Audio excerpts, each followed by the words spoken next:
मेरे प्यारे छात्र एवं छात्राओं, आज मैं आपके लिए संस्कृत खंड से गीतामृतम नामक पाठ उसकी व्याख्या करने जा रही हूँ, भावार्थ बताने जा रही हूँ। आप उसे ध्यान से पढ़ेंगे। इसमें श्री कृष्ण ने जब युद्ध भूमि में अर्जुन को व्यथित देखकर जो उपदेश दिया, उसका यहाँ पर कुछ श्लोकों का वर्णन किया गया है।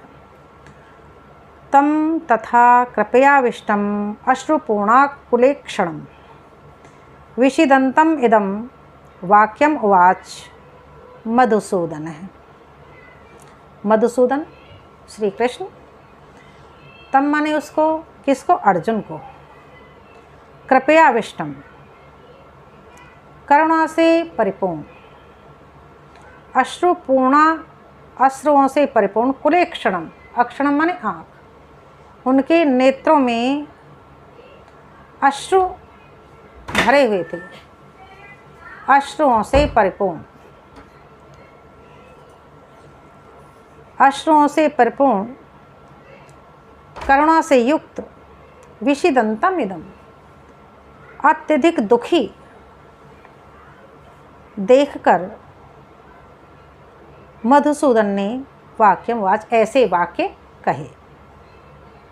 क्लैव्यम माँ, इसमें गम है। पार्थ न एतत्तव उपपद्यते। क्षुद्रम हृदय दौर्बल्यम त्यक्तो उत्तिष्ठ परंतप है। क्लैव्यम माँ, पार्थ, हे पार्थ, हे अर्जुन, क्लैव्यम माँ इसमें गम है। तुम कायरता को प्राप्त मत हो, तुम कायर मत बनो। न एतद् उपपद्यते, तुम्हारे लिए ऐसा करना उचित नहीं है। तुम कायरता को प्राप्त मत हो, क्योंकि तुमको ऐसा करना उचित नहीं है। क्षुद्रम हृदय दौर्बल्यम, अपने हृदय की दुर्बलता को त्याग दो। जो तुम्हारे हृदय में कमजोरी आ रही है उसको आप त्यागो। त्यक्त उत्तिष्ठ परंतप, हे परंतप, हे अर्जुन, हृदय की दुर्बलता को त्याग कर युद्ध के लिए उठो। क्लैव्यम माँ इसमें गम है। हे पार्थ, अपने मन से कायरता का त्याग करो, तुम कायर मत बनो, क्योंकि तुम्हारे लिए ऐसा करना उचित नहीं है। अपने हृदय की दुर्बलता को त्याग कर उठो। अशोचन अवशोचस्त्वं प्रज्ञावादाश भाषसे। गतासून गतासूंश्च नानुशोचन्ति पंडितः। अशोचन अनुशोचस्त्वं, जिसके लिए हमें शोक नहीं करना चाहिए। अशोक माने शोक, अशोक माने हमको जिसका शोक नहीं करना चाहिए। सोचस्तम, तुम उसके लिए शोक क्यों करते हो? हे अर्जुन, हे परंतप, जिसके लिए हमें शोक नहीं करना चाहिए तुम उसके लिए शोक क्यों कर रहे हो? प्रज्ञावादास भाषा, और ज्ञानियों की तरह भाषण देते हो, अर्थात ज्ञानियों की तरह बोल रहे हो।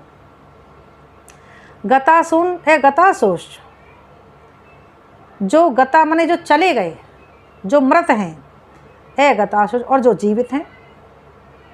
नानो शोचंती पंडिता, पंडित लोग, ज्ञानी लोग उसके विषय में शोक नहीं करते। इसलिए तुम भी जो शोक न करने योग्य है, तुम उसके लिए शोक मत करो, क्योंकि जो जीवित हैं और जो मृत हैं, ज्ञानी पुरुष, उनके लिए शोक नहीं किया करते। देहिनोऽस्मिन् यथा देहे कौमारम यौवनम जरा तथा देहांतर प्राप्तिर धीरस्तत्र न मुह्यति।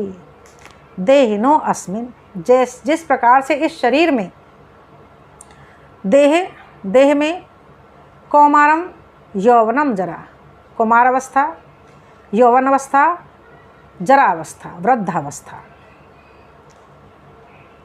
देहांतर और उसके बाद में इस शरीर का अंत। धीर तत्र न मुह्यते, जो धैर्यवान पुरुष होते हैं, जो धीरजन होते हैं, वो इस शरीर के लिए कभी भी मोहित नहीं होते। क्यों नहीं होते? क्योंकि ये तो शरीर का धर्म है। शरीर जन्म होना, कुमारावस्था आना, फिर युवावस्था आना, फिर वृद्धावस्था को प्राप्त होना, और बाद में फिर धीरे धीरे इस देह का भी अंत होना, और देह अंत के बाद पुनर्जन्म होता है। तो पुनर्जन्म होना ये क्या है? सब ये हमारे शरीर के धर्म है। आत्मा अमर है, इसलिए धैर्यवान पुरुष इसके लिए मोहित नहीं होते हैं। यह एनम वेत्ति हंतारम यश्चैनम मन्यते हतम उभौ तौ न विजानीतो न अयम हंति न हन्यते। यह एनम वेत्ति हंतारम, जो ये समझते हैं क्या कि आत्मा को मारा जा सकता है। यश्च एनम मन्यते हतम, और जो ये मानते हैं कि आत्मा मर जाती है। यह एनम वेत्ति हंतारम यश्च एनम मन्यते हतम उभौ, दोनों ही, तो वे दोनों ही न विजानी, तो वे दोनों ही नहीं जानते हैं। न अयम हंति न हन्यते, न आत्मा को कोई मार सकता है और ना ही आत्मा मरती है।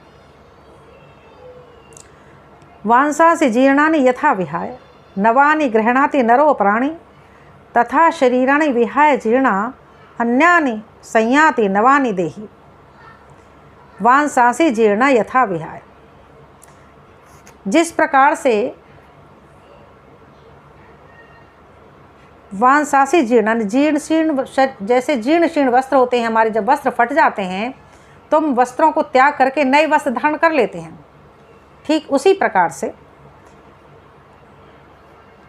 शरीराणि विहाय जीर्णा अन्यानि संयाति नवानि देहि, ठीक उसी प्रकार से जो आत्मा है हमारी, वह भी जीर्ण शीर्ण शरीर को, क्षत विक्षत शरीर को त्याग करके नई देह धारण कर लेती है, नया शरीर प्राप्त कर लेती है।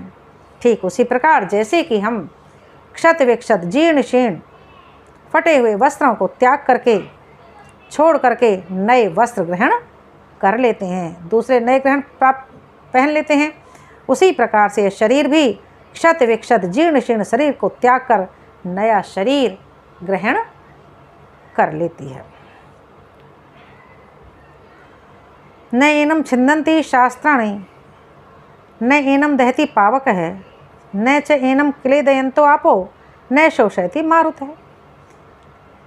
और जो हमारी आत्मा है उसको न एनम छिन्दति शस्त्राणि, ये शस्त्र जो हैं इनके द्वारा छेदा नहीं जा सकता, काटा नहीं जा सकता। शस्त्र हमारी आत्मा को नहीं काट सकते। न एनम दहति पावके, और ना ही आत्मा को अग्नि जला सकती है। न च एनम क्लेदयन्त आपो, और ना ही आपो माने जल, और ना ही जल आत्मा को गला सकता है। न शोषयति मारुत है, और ना ही वायु इसको सुखा सकती है, ना वायु आत्मा को सुखा सकती है। ना तो आत्मा को शस्त्र ही काट सकते हैं, छीर सकते हैं, ना ही आत्मा को अग्नि जला सकती है, और ना ही आत्मा को जल गला सकता है, और न ही वायु आत्मा को सुखा सकती है। आत्मा पर सांसारिक किसी भी वस्तु का कोई प्रभाव नहीं पड़ता है। आत्मा अमर है। जातस्य हि ध्रुवो मृत्यु ध्रुवम जन्मृतस्य च तस्मात् परिहार्य अर्थे न तम शोचतुम अर्हसि। हे अर्जुन, जातस्य हि ध्रुव मृत्यु, जातस्य माने जन्म, जिसका जन्म हुआ है, ध्रुव माने निश्चित ही, उसकी मृत्यु निश्चित है। जिसका जन्म हुआ है उसकी मृत्यु निश्चित है। और ध्रुवम जन्मृतस्य च, और जिसकी मृत्यु हो गई है उसका जन्म निश्चित है। ये संसार का क्रम है, चक्र है, आना और जाना। जिसका जन्म हुआ है उसकी मृत्यु निश्चित है, जिसकी मृत्यु हो गई है उसका जन्म निश्चित है। तस्माद् परिहार्य अर्थे, जिसके विषय में हम कुछ भी नहीं कर सकते, कोई परिवर्तन नहीं कर सकते। ये सृष्टि का नियम है, जिससे सृष्टि के नियम को हम बदल नहीं सकते।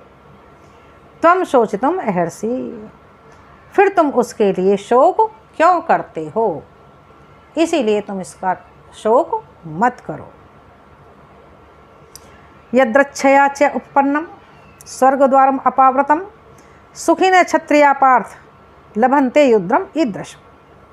यद्रच्छया च उपपन्नम, यद्रच्छा माने स्वेच्छा से ही, उपपन्न प्राप्त हो रहा है। स्वर्गद्वारम अपावृतम, स्वर्ग का द्वार खुल गया है, खुला हुआ। इस समय पर स्वर्ग का द्वार स्वतः ही स्वेच्छा से ही खुला हुआ है, जो तुमको प्राप्त हो रहा है। सुखी न क्षत्रिय पार्थ, हे पार्थ, ऐसा लभन्ते युद्धम इष्टम ईदृशम, ऐसा युद्ध किसी सौभाग्यशाली क्षत्रिय को ही प्राप्त होता है। इसलिए तुम शोक का परित्याग करके युद्ध के लिए तैयार हो जाओ। हतो वा प्राप्स्यसि स्वर्गम जीत्वा वा भोक्ष्यसे महीम, तस्मात् उत्तिष्ठ कौन्तेय युद्धाय कृत निश्चय।